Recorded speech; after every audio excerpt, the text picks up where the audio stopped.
Hey everybody, my name is Nathan Bird, CEO and founder of Growth Mountains, where we help to develop, design, implement, and scale social startups and software companies.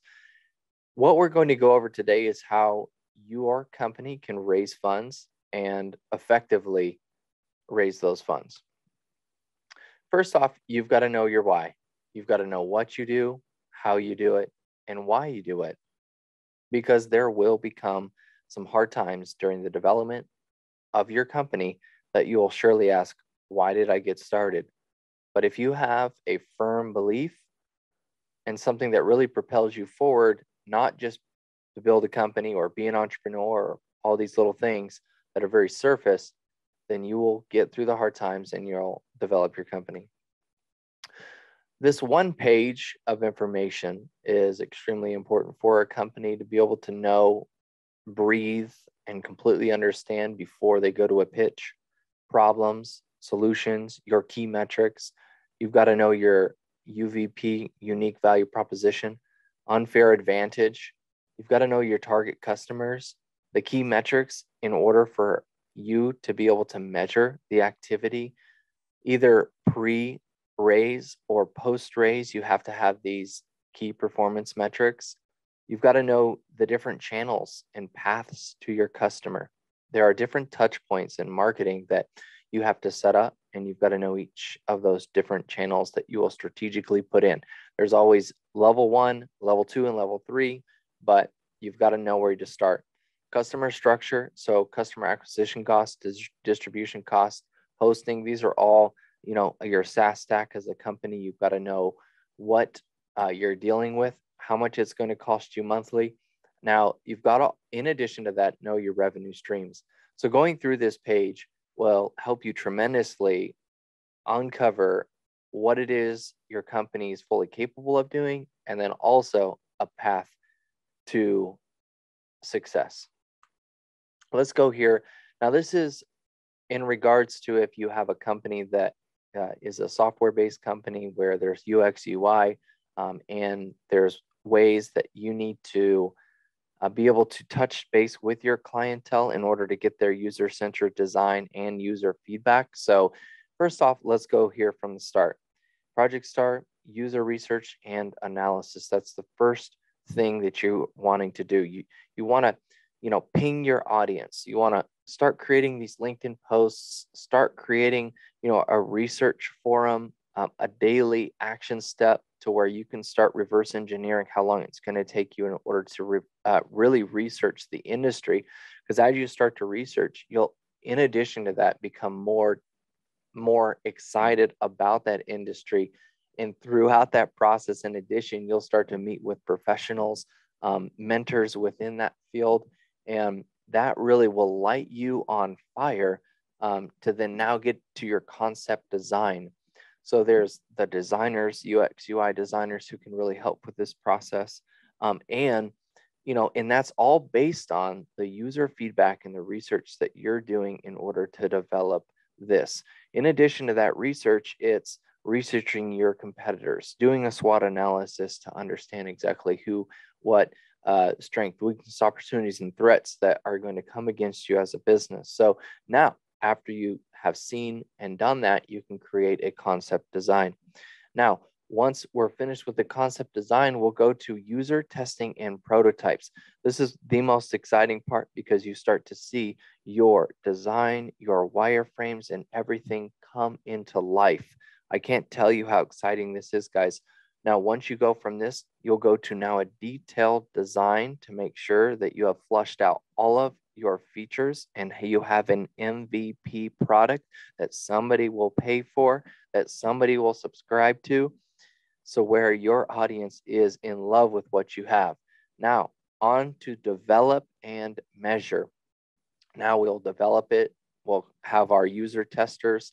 We'll have our close friends and family. We'll have various beta testing, to make sure that this is good. And then we'll get to our product launch, the most exciting part. Know your audience. So there's got to be a technical expertise that these people have that they'll be able to use your product for some reason. They need, in addition to that, domain experience. Are they emotional or are they a rational type of customer? So this really just sums it up. It's know your audience, know everything about them. Where do they live? What are their interests? All these different things. You've just got to know your client inside and out, and then you can articulate that on your pitch deck and to an investor who's going to ask all these questions. In addition to that, what are your objectives? Okay, so you've got to know your goals, you've got to know the future, and you've got to set that out in front of people. Pitch deck structure, this is pretty common for a lot of pitch decks. I'm sure you've probably seen, but I have it here in the preparation guidelines.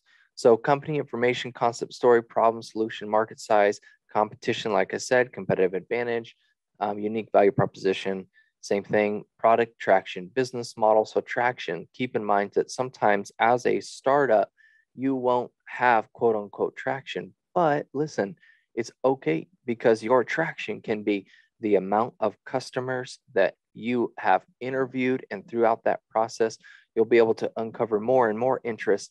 And then, say for example, you do a very strategic approach to getting traction. Well, you can do it in the form of forms. You can do it in the form of a very kind of bullet pointed approach where I have 10 people I have to talk to about this specific question. Now, once that is discovered, we have our business model. On the lean canvas, your business model is, that's how your revenue is going to be made. Now we've got financial forecasts, which we'll get into that a little bit later. But in addition to that, if you have other investors that are interested or investors that have invested already, that should be disclosed on your pitch deck structure. The use of funds is probably one of the most important, because why would anyone invest if they don't know exactly how the funds are going to be used? Team, and then we have some closing questions. So founder stories, this goes pretty much, doesn't have to be answered, but everyone has to have some form of domain expertise in this specific field. Entrepreneurial experience, they've got to have some failures. I don't think any investor is wanting just a super fresh, bright-eyed, bushy-tailed entrepreneur with absolutely no experience behind them, no failures, no successes for that matter. They've got to be connected to the customer, so they have to understand and empathize with who that is, discovery and the solution. So how big is this problem? Now, keep in mind, there are other big, larger players in the industry, and you also have to look at what are those big players doing. So that's all part of your research. How important or urgent is this problem? How many people are experiencing this problem? Well, you're not going to know unless you do your interviews. How much do people pay now to fix it? I think that's one of the best ways to get your customer acquisition costs, or to understand your financials behind your business model, because there are other companies out there that are going to have similar business models that you can follow. What are your current options or their current options? Where are the gaps and failures? And that, my friends, is where you step in with your company. The solution, so let's be clear and concise with our solution. We don't need any fluff here. Typically, the presentation is 10 minutes. Gaps filled, value proposition, user benefits, differentiators, and timing. Keep in mind, some of this is repetitive, but that means that it's very, very important that you guys do this. Your market size and opportunity. Don't include irrelevant segments. There are segments here. We have SOM, SAM, TAM, serviceable attainable markets, service available markets, total available markets, and each of these segments need to be broken down, okay? And we've got to set reasonable penetrating targets. We've got to account for the competition within these different markets, and we've got to tie this specific understanding in with the actual investment from the investor. So your product strategy, what games are you playing and how will you win? Are you playing to go against the whales? Are you playing to go against all of these little piranhas? Or are you trying to find the little niche markets to where you can get traction and start your business? I know in the past when I had consulted with companies and was in a leadership position, we looked at creating an entire network, and we needed to niche it down just a little bit more in order for us to have that customer that we had defined to where we would immediately have traction with payments, and we had created value for those specific individuals. So I would strongly suggest going towards that untapped market. Well, what is it? That's going to be up to you to define. The bowling pin method. So this is in addition going to be your marketing strategy. Now, this may look a little confusing to you, but here, let me break it down. Right here on the right side, we have S1, S1, S1, S1, all the way up to etc. I, EA, EM, LM. So I, that stands for the innovator. So you're going to have the innovative market that loves to adapt and loves to see new things. In addition to that, you're going to have your early adopters. So those are people that are typically, they're open to new stuff, but they're not as crazy as the innovator crew is, right?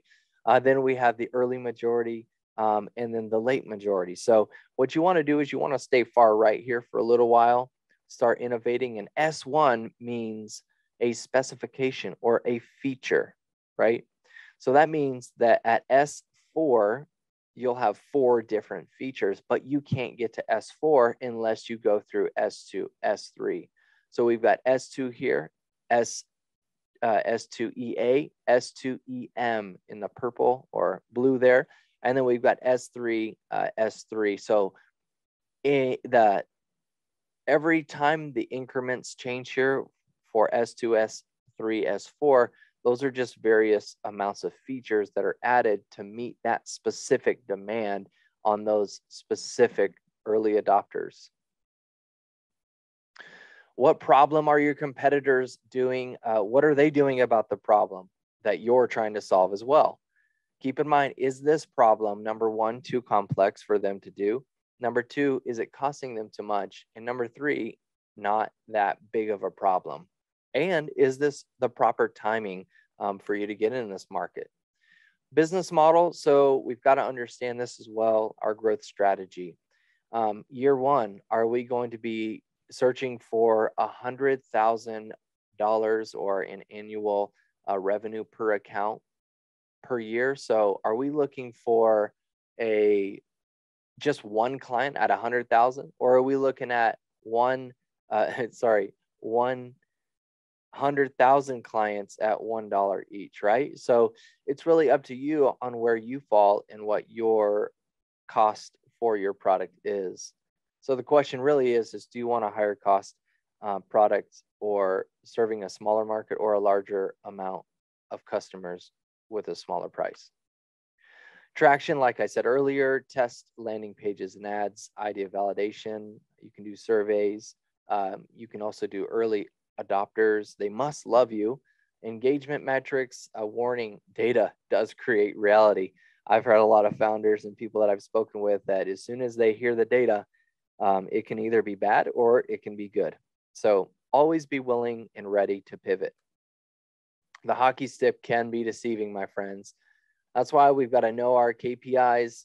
So we've got customer acquisition costs, lifetime value of a customer, your return on ad spend, your monthly recurring revenue, your churn and retention rate, margin, DAU, MAU, which is daily and monthly active users. So these are all industry information, and these are something that you'll have to have in your financial forecasting for any type of investors.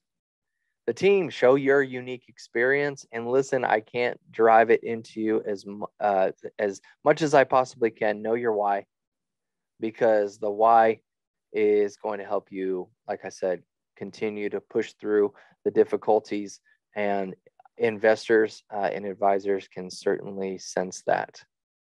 The closing slide, the promise, the ask, the backup slide. Now, keep in mind, guys, you've got to be super confident going in on an ask. I can't tell you how many times that people, they clam up, they start to second guess themselves. They start to, listen, I've done it, I've seen it, but it's not going to be you. So we're going to coach you through this process. Once again, my name is Nathan with Growth Balance. If you have any questions, you can find me on LinkedIn. You can find me at growthbalance.co. Feel free to sign up for a consultation with us and our team. I look forward to working with you in some dynamic to help your ideas get off the ground.